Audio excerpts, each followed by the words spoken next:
Jannik Sinner is the hardcourt king. He beats Taylor Fritz in the US Open final to win his second Grand Slam of the year, creating history as the youngest ever player to win two hardcourt Grand Slams in the same year. And it was an impressive victory, winning 6-3, 6-4, 7-5. And he becomes the first Italian man to win the singles title in New York. Fritz was aiming to become the first American man since Andy Roddick in 2003 to win a Grand Slam title, but not to be for the American. However, he was the first American to reach a major singles final for 15 years, so at least a consolation there for him.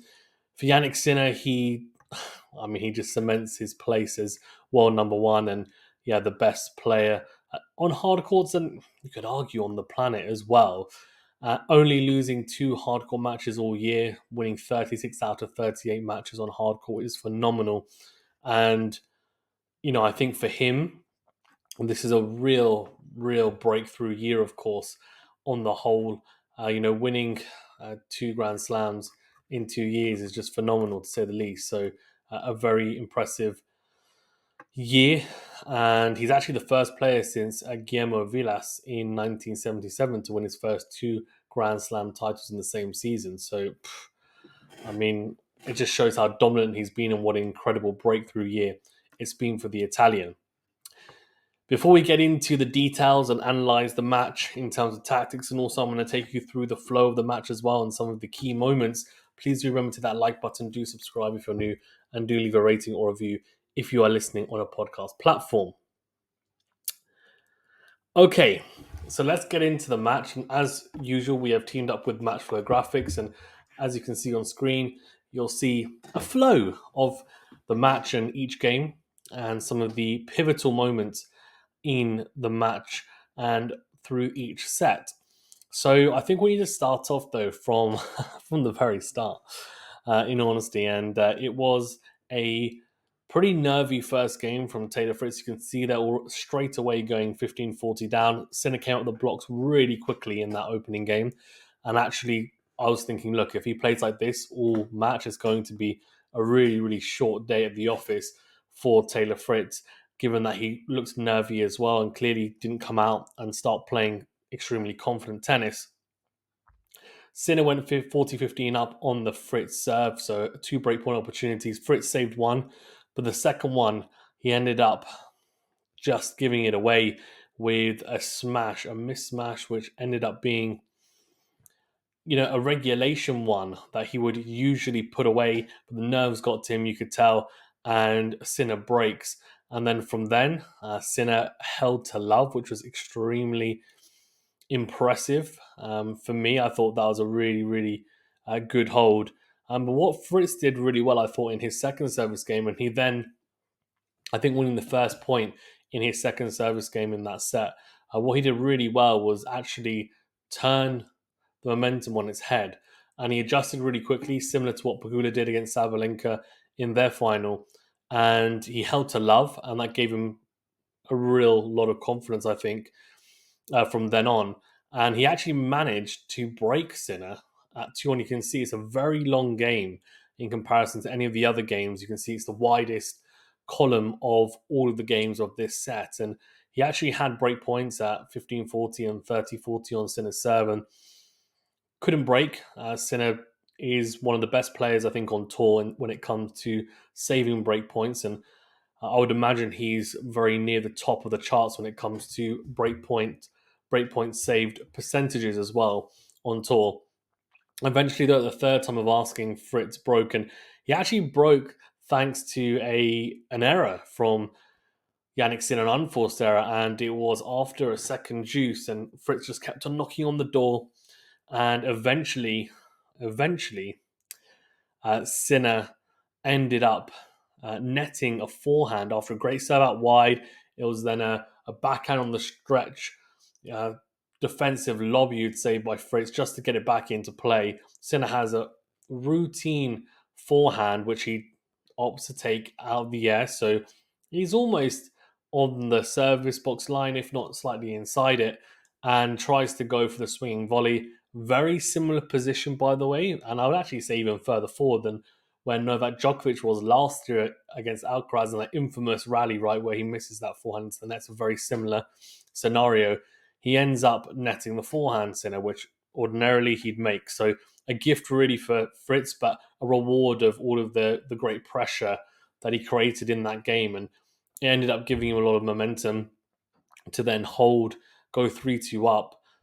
But you can see here, this is where it then gets interesting, because at 3-all is where Fritz, I think, he started to be a little bit one-dimensional. At the start, it was great. There were some lung-busting rallies, and Fritz was winning some of those longer points, and he didn't seem like he was completely out of his depth. I think from the back of the court, he was being a bit one-paced, but I think Sinner was struggling to really get to grips with the rhythm of Fritz's game, and they've only played twice before, and the last time they played was Indian Wells, in 2003. So, that's over a year and a half ago now, you'd say. Look, I mean, it was an interesting one because Fritz actually had made 10 out of the 11 first serves returned in the first few games, and he was returning well. He was hitting with good depth, generally in the rallies. But Sinner wasn't in full flow, you could tell. And then in that 3-all game, I think he started pressing Fritz. He got to 15-40 or 40-15 on Fritz's serve, and he broke it the first time of asking. Clinical from him. And, he gets the break. He gets the break again. So after Fritz, managed to get it back on serve, Sinner breaks again. And then from there, it was really plain sailing for him. I think Fritz's level, I wouldn't say necessarily dropped, but I think he just didn't have many answers. He didn't seem to have anything else in the tool bag to utilize, and Sinner was just thinking to himself and playing as if he was in full flow, in full rhythm. Nothing was really being disrupted on his end, and he managed to hold comfortably for 4-3, and then at 5-3 as well. He then broke Fritz again. Fritz actually managed to save 2 set and break points at love 40 and 15-40, about 30-40 ends up getting broken, and Sinner takes it pretty comfortably, getting the double break and forcing Fritz into errors. There weren't a huge amount of winners being hit, but he was forcing him into errors, and I think for Fritz, it would have been disappointing. I think, especially in the backhand to backhand, I think Sinner was dominating that rally. Fritz was having some success in the forehand to forehand. But that set one, I think the biggest issue for Fritz was the first serve percentage and not really utilizing one of his biggest weapons, if not the biggest weapon he has in his arsenal. At 38% of first serves made, it's just not good enough.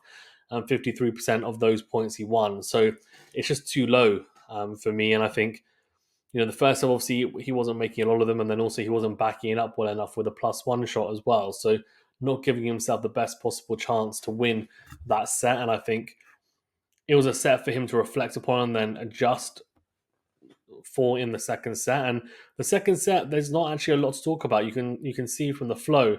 Really, we can skip forward to 4-all. Both players were going neck and neck, and no breakpoint opportunities. And then at 4-all is where it gets interesting because Sinner, manages to hold and go 5-4 up, and Fritz is serving to take it to 5-all, level things up, and it seemed like it was going to be inevitable we were going to get a tiebreaker. But then Sinner makes his move. A few mistakes from Fritz and a few very proactive points from Sinner. And this is what the great players do, because Sinner didn't play his best tennis by any stretch of the imagination, but the best players, the greatest players to ever hold a tennis racket, what they're really good at doing is sniffing an opportunity and being very clinical to take those opportunities when they come. And that's exactly what Sinner did here, because you can see on screen it's love 15, then love 30, and you're thinking, okay, yeah, Sinner's pressing here, and Fritz is feeling it. 15-30, great, but then at love 30, it's a precarious position, and Fritz needs to make a lot of first serves there, get himself out of trouble with some good serve +1 plays potentially as well. He doesn't at 15-40. He gets broken at the first time of asking. Sinner breaks him, presses him in that point, and forces the error, and ends up being 6-4. So a disappointing set because Fritz played some really solid tennis. I think it was 12 winners and 7 unforced errors. So not a bad set of tennis. His first set percentage was a bit higher as well in that second set.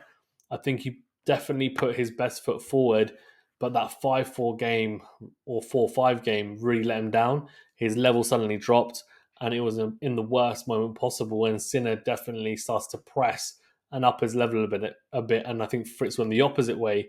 And he talked about not really feeling the pressure after the TFO win, but I don't know how much I believe that because there were definitely moments where it seemed like the pressure was telling, and Sinner handled it better, in my opinion, anyway. But I could be wrong, but that's just how I saw it. Then the third set for me is the crunch set, because this was a set where I think Fritz just he should have done better. I think he should have taken the set. He didn't in the end, and I think he'll be very disappointed, if I'm being completely honest, not to have taken it, because to me it wasn't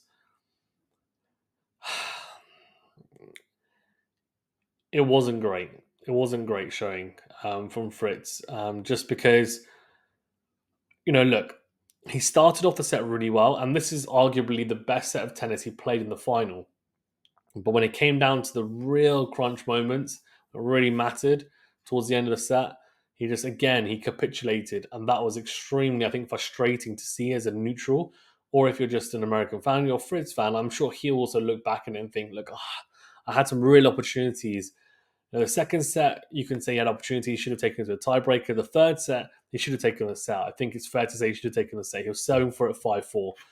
You can see in the opening service game that he's pressing Sinner. It's a pretty chunky column. And you can see there at love 40, he's really pressing on Sinner's serve. He's applying that pressure to Sinner. And in the end, Sinner ends up holding. From love 40, he wins, 6 points in a row, manages to hold. Really impressive from Sinner. And you're thinking, damn, okay, that was a big opportunity. If you're a neutral tennis fan, you're thinking that was a great opportunity for Fritz to break, get in front straight away, and potentially take us to a fourth set. Instead, he holds. And then really it doesn't get particularly interesting in terms of break points, opportunities until 2-3 on Fritz's serve. And Fritz has to save 2 breakpoint opportunities at 15-40 and 30-40. Look, I mean, really impressive. For me, I thought that was extremely impressive from Fritz just to get out of trouble there. And then at 3-all, he has a really good game, Fritz. He manages to get to 15-all, and then from 15-all, he plays 2 really good points. 2 really, really good points. First of all, he hits a drop shot, which is a shot that he doesn't hit particularly regularly, but it's a good drop shot. And Sinner gets there, but he ends up putting the point away with a good smash. And then the second point at 15-30, where he's trying to open up 2 break points, right, by winning the point, he ends up winning the point at the net with 2 volleys. Now, he is not super comfortable at the net, but it was great to see him. And in this set, he came to the net, I think it was 12 times and won 9 out of those 12 points. It just shows someone of his caliber in terms of his ball quality from the back of the court. He's now his improved athleticism and also just the general, I would say, wingspan of the man. Coming forward to the net is not a bad option as a change-up and a variation, and he should be coming forward more. And he had success when coming forward in the third set, and it ended up giving him 2 breakpoint opportunities. And then Sinner obliges to the pressure that's been building, and he ends up serving a double fault. So Fritz is 4-3 up at this point, and he's thinking, great. And he has a pretty tough game, a juice game at 4-3, but he comes through it. Again, that's really clutch. You're thinking, okay, this set's his. And then it's 3-5. Sinner holds really comfortably, great. And then at 5-4, Sinner has 1 breakpoint opportunity, 1. And again, it's that 4-5 or 5-4 scoreline just killing Fritz. Just hated it for some reason in this whole match. And Sinner's pressing him, and then at 30-40, Fritz gets broken and Sinner takes the breakpoint at the first time of asking, and you're just thinking, this is not good, right? We're not going to get 4 sets here. And At 5-all, he holds to 30. Sinner 6-5 guarantees himself at least a tiebreaker. And thinking, right, okay, at least Fritz will take us to a tiebreaker. But no, he doesn't, because he ends up getting broken at 5-6-7 for the tiebreaker to lose the set and the match. And at 15-40, he put himself in a lot of press, he put himself under a lot of stress, I think. And that game was a pretty poor game from Fritz. Went love 30 down straight away. And, if he'll be thinking to himself, look, I was 5-3 up. I was 5-3 up at one point. I lost 4 games in a row. And the momentum shifts, despite there being some, the majority favored Sinner, right? He's the one that had the elongated periods of the match where he was playing maybe not the better tennis, but he was playing the most clinical tennis, and he was playing, the high proportion of winning tennis, and that's why he came out on top in the end. And I think that game, for me, that 5-4 game and 4-5 game in the second set, those 2 games were just pivotal games for him to hold. And if he holds in those, it probably looks a bit different. I'm not saying he would have won, but it would have been a lot closer, I think, in my opinion. In terms of tactics, well, look, I mean, from what I saw, I think Fritz, he will be disappointed, I think, with the serving display. I think he could have served a lot better, especially in that first set. He let himself down, no doubt. If we look at the match on a whole, I mean, he was serving at 59% first. I was going to say he did up it, to be fair to him, but that first set was really poor. Second and third set is obviously better at 59%. But first set points won only at 68%, so that's disappointing. 88% for Sinner. Breakpoint save 6 out of 12 for Fritz, 5 out of 7 for Sinner. I mean, that's just such a good return. Only like 5 out of 7 breakpoints saved. It's incredible. Second serve points won. I mean, both players are trying to attack the second serve. 16 out of 37, so 43% of second serve points won for Fritz, 48% for Sinner. And in terms of winners to unforced errors, 29 winners for the whole match for Fritz, 34 unforced errors, so a negative winners to unforced error ratio. 23 winners for Sinner and 21 unforced errors. In terms of net points won, 8 out of 13 for Sinner, 13 out of 19 for Taylor, so just edging him there, 68% compared to 62% for Sinner. Look, I mean, it was a really interesting matchup. I think in terms of the serve return dynamic, I don't think one player dominated more than the other, which was good to see. I think there were obviously breaks of serve both sides. I think what impressed me the most about Taylor was his forehand to forehand rallies with Sinner. I think he held up a lot better than I expected. In the backhand to backhand, I think there were some mistakes on that backhand side, and Sinner was just probing him a little bit on the backhand side and got the mistakes he wanted against someone who normally has a pretty good two-handed backhand. So that was very impressive to see from Sinner tactically. He realised that Fritz wasn't quite hitting it as well as he normally does, so then he kept on going to that side to try and make sure that Fritz was going to be kept at bay. Because as soon as he then got a look on the forehand, that's when he started to be extremely aggressive, and it was very tough for someone like Sinner on the other side of the court. If that ball was made, I have to stretch and slide and get all over the place for it. So, yeah, I mean, for me, I think Fritz could have utilised the drop shot and come to the net more. In all honesty, I think it would have helped. And obviously, it's not his natural game, but the natural variation definitely does help, no doubt. It's one of those things where I think that Fritz is just not quite at that level of Sinner and Alcaraz and others. And that's the reason why he lost it. Because I don't think Sinner played his best tennis. I don't think he did. And I think Fritz, maybe not the first set, but generally was almost maxed out, I think. So it just shows that Fritz has still got a little way to go, I think, to win a slam. And hopefully he is in another slam final because I think he deserves it. But the day is for Jannik Sinner. So congratulations to his fans and also to all the Italians. Forza Yannick is what those guys would say. Really impressive performance from Yannick, and he'll be a big favourite for every tournament he plays next year, no matter what the surface is. So, yeah, I think he'll be the favourite in most of those matchups, maybe apart from a Djokovic or Alcaraz potentially on specific surfaces. But yeah, he is just a phenomenal player. And I'm interested to see what he does for the rest of the year and also how he continues to improve his game. Guys, thank you so much for tuning in. Remember to that like button. Do subscribe if you're new and do leave a rating review if you're listening on a podcast platform. Appreciate each and every one of you. We'll see you very, very soon.